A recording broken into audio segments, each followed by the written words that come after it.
ng dugang pang mga balita sa Mindanao. Makauban nato si Cyril Chavez live sa Cagayan de Oro City. Cyril.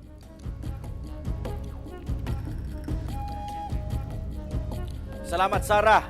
May abot na sa katunga sa milyon ka pesos ang reward money alang sa dunay impormasyon sa gidagit nga American National sa Cebuco, Zamboanga del Norte ni adtong October 17. Samtang wala pagyapon makit-i sa kapulisan ang biktima. Busa parayon ng ilang pakig-alayon sa mga otoridad gikan sa ubang lugar sa Mindanao. Ani ang report ni Efren Mamak. Gisaka na sa 500,000 pesos ang reward money ngadto sa makahatag og impormasyon o makatabang sa pag-recover sa 26 anyos nga si Elliot Eastman, ang American National nga gidagit sa balay niini sa Cebuco, Zamboanga del Norte niadtong October 17. Kini human nagdugang og 350,000 pesos ang Office of the 3rd District Representative sa Zamboanga del Norte. Kini gawa sa una nang ihatag nga 150,000 pesos reward money sa Cebuco LGU alang sa dunay impormasyon sa bangka nga gigamit sa pagdagit ug sa gikahimutangan sa biktima. Apan sumala sa kapulisan, wala pa gihapoy miduol sa mga otoridad aron maghatag og impormasyon.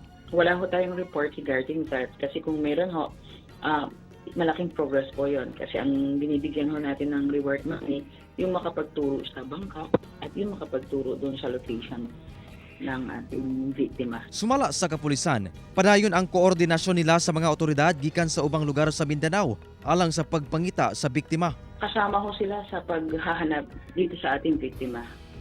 They're active on that. Sinasabi natin ASG-free tayo sa area, hindi naman to nagdi-deter sa paghahanap natin. So, kasama ho sila, nagipagtulungan sila sa atin. May mga intelligence report din na tumutukoy sa atin sa mga ibang areas, not just in Region 9. Dugang sa kapulisan, sa karon wala pa'y nadawat nga ransom demand ang pamilya sa biktima. Kahinumduman nga si Eastman, 5 ka bulan pa lang nga nagpuyo sa lugar, human na minyo og residente nga taga didto.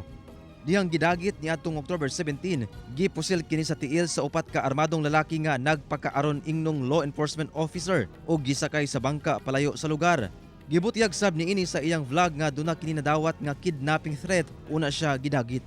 Efren Mamak, 1 Mindanao.